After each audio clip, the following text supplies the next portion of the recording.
Hello everyone, I'm Allison from Align with Allison, dating and relationship coach, and I am here to teach you 3 tips and tricks in order to optimize your dating profile so that you can find the right mate and repel the wrong mate. So let's get started.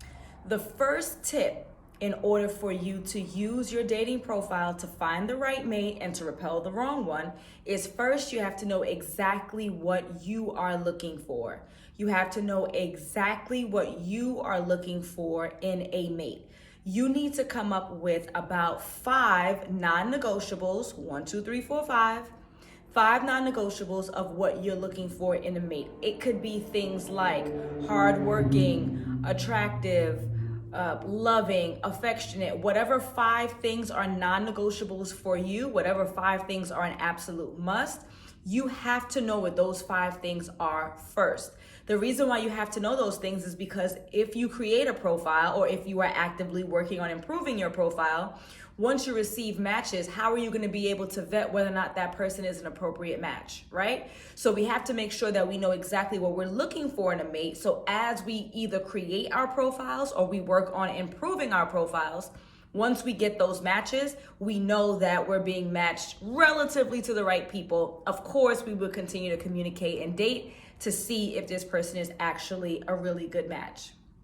Number 2, you have to make sure that the photos that you are using are of you and only you. Well, why is that important? First of all, we want to make sure that we're representing who we actually are, right? We're not doing any catfishing.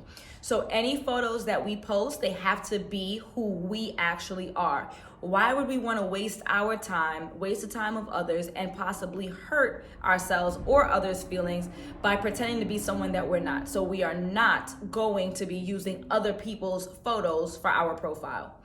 But more directly, it's very important that we're using pictures of us or only us because we want to make sure that if the person is attracted to us, it's actually us who they're attracted to. Meaning, we're not posting photos of a big group.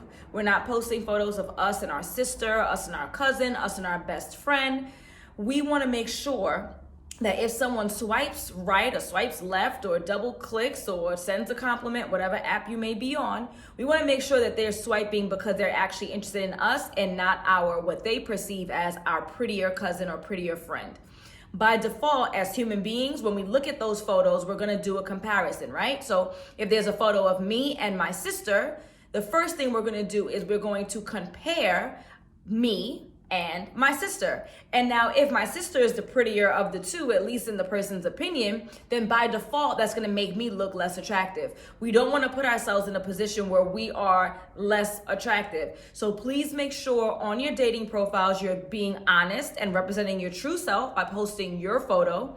But do not post photos of other people because it only causes confusion. And in addition to that, it may cause a situation where you're now going to be deemed as less attractive because you're standing next to or sitting next to or with someone who is a better looking person than you are, at least in the opinion of the person who you hope to be matched to. The last tip, make sure that your profile describes exactly what you're looking for. So what does that mean? We want to make sure that the language that we're using on our dating profile outlines the kind of person and the kind of relationship that we're legitimately interested in. If we're looking for commitment, we need to use that language. If we would like to have children, we need to use that language. If we don't want children, we have to use that language. Again, I'm talking to people who are in their 30s, early 40s, who are looking for something specific. If you know exactly what you want, then you need to make that abundantly clear on the dating profile. That's super important because that's going to help you to vet and be sure as much as you can that the person that you are communicating with and potentially may go out on dates with is on the same page as you. You do not want to write things like go with the flow if you legitimately don't want to go with the flow. You want to be in a position where you are being abundantly clear as to what you want, and so that potential match knows what you want, and then they can do and make the right choice for them. Now, can people be dishonest and still try to match with you, seeing that they and you don't want the same thing? Absolutely. But if you're using strong language like commitment, they will want to make sure that either they're gonna be hesitant or they may not match. And that's perfectly fine. That's exactly what you want.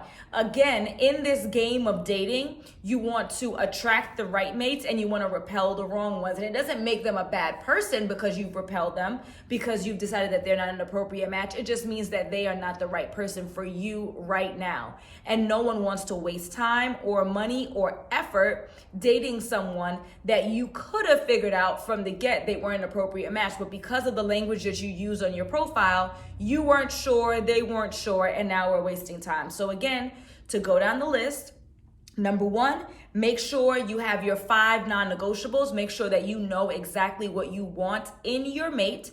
And that way, as you're being matched, you can tell that this person has at least some of your qualifiers. And of course, as you continue to communicate and possibly go out on date 1 and 2, then you can further figure out whether or not they have your non-negotiables. But if you don't know what you want out of your mate, then how can you then vet and see if the person or the persons you're being matched to are an appropriate match?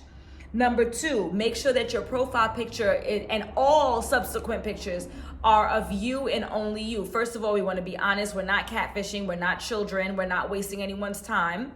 And then secondly, we don't want to put ourselves in a position where someone is confused and they don't know who is actually attached to the profile. Lastly, you don't want to put yourself where you're in a comparison. You're next to someone who may be deemed more attractive than you are, and then now that makes you look worse off than you actually do.